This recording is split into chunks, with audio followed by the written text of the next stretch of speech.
But filament is the big difference. 23 points better than last season. And then we've got the 1999 average finish with Jeremy McGrath. His average finish of 2.1 to DeRocco's 5.4. But after first 3 rounds, LaRocco is averaging a 2.3 average. Can The Rock keep such pressure on the 6-time champion the rest of the way? Couldn't do it last year, David Bailey, but he's going to try to do it this year. Well, there he is on the starting line in between Tyler Evans and Grayson Goodman. He's way to the outside. He's got the 15 riders had a pick to the gate. They took all the good spots. He had to just go wide. He wouldn't go there if he had his choice. Kevin Windham right next to Jeremy McGrath, right to McGrath's right. Well, Jeremy had the fastest heat, and he won his heat, so he got first pick to the starting line. Wherever he goes, you can bet Kevin's just going to line up just to the inside of him, and if he can get off even with him or even close, all he's got to do is just nose his way in there and force Jeremy out into those tough blocks. DeRocco, on the other hand, is way wide. I think his shoulder's still bothering him, so right off the bat, he's got 2 strikes against him. But it's possible, Art, that there could be a huge pileup in the first corner. And with him not getting a great start and being in the middle of it, he could weed his way through and come out in good shape. It's really a big question mark, that first corner here. Paul Delaurier's mechanic has now left him, and the tension starts to build. The 32nd board is up.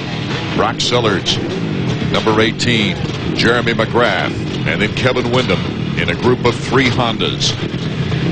As more than 50,000 fans see the cart go sideways, and we're set to go for the 250 main, round 4.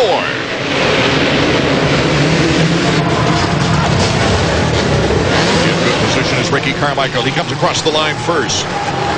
Ricky Carmichael and Tim Ferry, number 15, along with Larry Ward, number 10.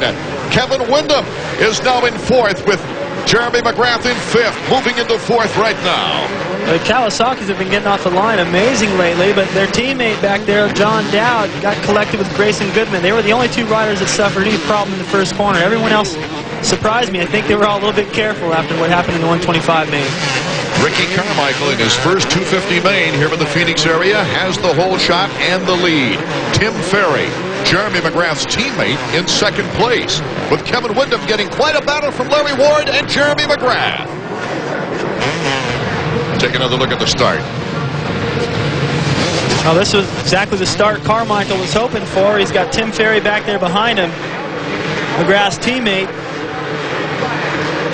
It was green all the way. They were down to the inside. There's the start of LaRocco.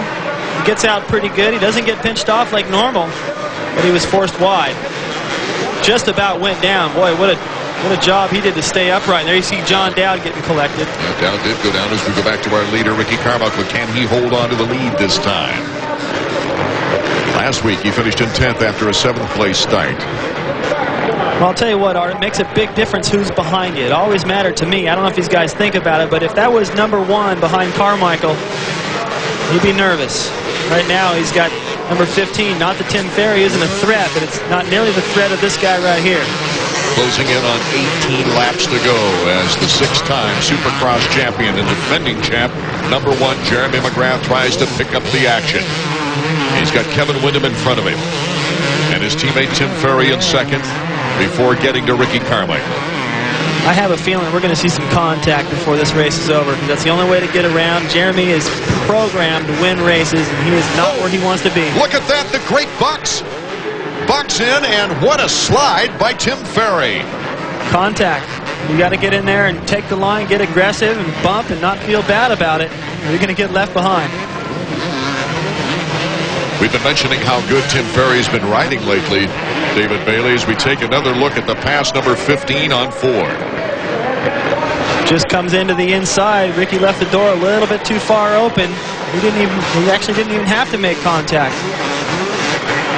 Good reaction as well. Good reflexes by Ricky to not suffer a mistake and lose another position as Windham and McGrath are right there to take advantage of it. So the top privateer of 1999 last year has taken our lead as we see the battle underway for 3rd. Jeremy McGrath tries to cut to the inside, but good power out of the number 14 Honda. I think Jeremy right now is just trying to be smart. As long as he stays with these guys and stays out of trouble, they're pulling away from the riders behind him. Sometimes you can make a move on guys and they have time to respond. I think he's just being patient and smart right here. He knows these guys aren't in the fitness, can't go the pace he does. They've never proved it anyway. Not this year. With Philemon in 6th and Morocco in 11th. The two contenders up there with Jeremy McGrath in the points race. He can afford to have patience. Well, this is the kind of race you love to see. You got all the good guys right out front, and somebody that's never won a Supercross, and McGrath's teammate Ferry leading it. What a thrill for him and for Chaparral. Wyndham's got to look forward to RC. He's got to keep the speed up against Jeremy McGrath. Tim Ferry doing a 58-second lap. Well, these guys, the first, Jeremy has always said, the beginning of the main event are going to be the fastest laps of the night, especially if he's out front with a clean track. Right now, he's got to sort of follow the pace of these guys, study it, and hope they get tired and make mistakes. That's what they've done in the past, and he's able to ride right by. Carmichael about 1.9 seconds behind. Kevin Wyndham 2.9 seconds behind the leader. And Jeremy McGrath has 3.5 to catch up. With 16 laps to go in our main event. Well, it looks like it could be a good showdown here. And Jeremy McGrath comes side by Wyndham, but Wyndham stays on two wheels. That was just a test. McGrath just got in there and made a little test on it. Ferry's starting to pull away. That's just amazing. Tim Ferry, number 15. Well, behind him, the crowd roars because McGrath just put a physical pass on Kevin Wyndham. And look at that, Greg Albertine is right behind Wyndham. So Ricky Carmichael in 2nd place. Jeremy McGrath has now moved into 3rd, and McGrath now has his sights on RC. I'll tell you what, I don't think that McGrath was patient anymore. He realized that the time was now. Albertine was starting to catch up from behind, and the leader's starting to get away. McGrath has an incredible sense of knowing when to make his moves, and he just decided now's the time. Watch this. Comes to the inside of Kevin. Gets good power out of that corner. Kevin still gets it. Jeremy goes right back to the inside again. This doesn't give him any chance to come back. A smart move by Jeremy McGrath puts him in the top 3. But our leader is Tim Ferry, his teammate. We'll be right back in a moment.